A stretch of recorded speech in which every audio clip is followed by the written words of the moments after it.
Politics பேசுறான் politics. Hello ladies and gentlemen, ஈரோட்ல தேர்தல் முடிவு திமுகவுக்கு சாதகமா இருக்குமா, நாம் தமிழருக்கு சாதகமா இருக்குமாங்கிற எதிர்பார்ப்பை விட வேற என்ன எதிர்பார்ப்பு இருக்கும் தோற இருக்குதே. நாம் தமிழர் கட்சி ஒருங்கிணைப்பாளர் சீமான் மேல சட்ட நடவடிக்கை ஏதாவது இருக்கலாம்னு இப்பவே சொல்றாங்களாம். அதுக்கும் தேர்தலுக்கும் என்ன தோற சம்பந்தம்? ஈரோடு தேர்தல் முடிஞ்சதுக்கு அப்புறமா சீமான் மீதான நடவடிக்கைகள் இருக்கலாம்னு திராவிட அமைப்புகள் சில பேர் வெளிப்படையாவே சொல்றாங்களாம். அப்படின்னா அவர் மேல கேஸ் இருக்குதா தோற? நாம் தமிழர் கட்சி ஒருங்கிணைப்பாளர் சீமான் போற இடத்துல எல்லாம் வழக்குகள் இருக்குதான். கோர்ட்டுக்கு வாய்தாவுக்கு போற நேரத்துல தான் அந்த ஊர்ல பொதுக்கூட்டமே போடுவாராம். அப்படின்னா ஊர் ஊரா சுத்தி வருவாரா தோற?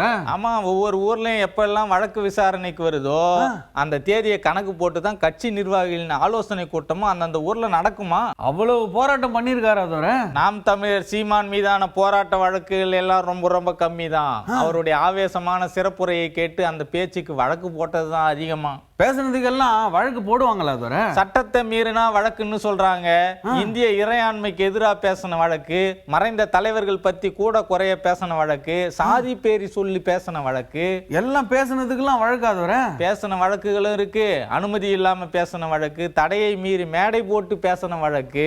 ஒவ்வொரு பேச்சுக்கும் வழக்கு இருக்கும் போல தோற. ஆமா, தமிழ்நாட்டுல எத்தனை மாவட்டங்கள் இருக்குதோ அத்தனை மாவட்டத்திலயும் அவர் மேல வழக்கு இருக்குதான். தேச துரோக வழக்கு, வன்கொடுமை வழக்கு, மிரட்டல் வழக்கும் கூட இருக்குதான். அரசியல் தலைவர்னால எல்லாத்தையும் சந்திச்சு தானே ஆகணும் தோற. ஆமா, அரசியல் தலைவரா போராடின வழக்குகளை விட அதிகமா பேசின வழக்குகள் இருக்கும் சீமான் போலீஸ் ஆபீசர் வழக்குல கோர்ட்டுக்கு போகும்போது நீதிமன்றம் மூலமா நடவடிக்கை இருக்கும்னு சொல்றாங்களாம். சரிதான்.